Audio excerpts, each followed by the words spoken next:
Telma, til hamingju með valið, íþróttakona Reykjanesbæjar 2024. Takk hérlega. Þú áttir þetta svo sannarlega skilið, átti frábært tímabil á síðasta ári. Já, takk fyrir það. Við náttúrulega stóðum okkur ótrúlega vel í Keflavík, sko. Það er ekkert auðvelt að vinna þrefalt, sko. Og já, í rauninni allt liðið bara sem stóð svo ótrúlega vel og hefðu margar geta verið hérna á samstæðu ég, sko. En það breytir því ekki að það ert þú sem varst valin körfuknattleikskona ársins og íþróttakona ársins hérna í Reykjanesbæ. Myndirðu segja að það komið þér óvart eða bjóstu við þessu? Já. Ég var einhvern ekkert búin að hugsa eitthvað allt mikið út í þetta. Ég fekk skilaboð frá Gullu úr Keflavík. Þá var ég svona aðeins farin að hugsa körfuknattleikskona eða eitthvað svoleiðis. En ekkert meira en það, sko. Við náttúrulega erum með ótrúlega mikið af flottu íþróttafólki í bæði Keflavík og Njarðvík, sko. Já. En hvað er svo framundan hjá íþróttakonu ársins? Hvað er næstu skref? Herri, það er bara tímabilið er á fullu í deildinni hjá okkur og við þurfum aðeins að ríða okkur í gang, koma okkur betur á stað í deildinni og svo bara úrslitakeppnin, byrjum við í mars-apríl eða eitthvað, þannig að við erum bara spennt fyrir því öllu.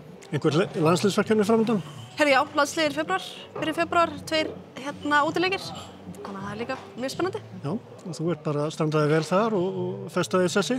Já, það er ótrúlega gaman að spila með stelpum svona já, langt síðan ég hef verið náttúrulega eftir að ég var úti en þetta er alltaf bara jafn gaman, sko. Já.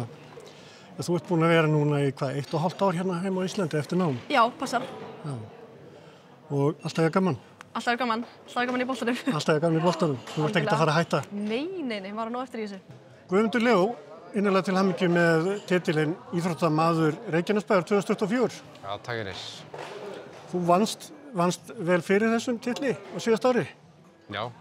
Góður árangur á mótum og með landsliðinu. Hvað svona finnst þér hafa staðið upp úr á síðasta ári? Það ætti að vera 25. sæti á HM í 2 bak og síðan einni í 100 bak í HM að slá þetta 25 ára gamalt unglingamett. Þannig að það var stór heiður að slá eitthvað met af Erni, þannig að já. Já, það var orðið ansi gamalt. Já, 25 ára gamalt. 25 ára gamalt. Já. En hvað er svo framöndan?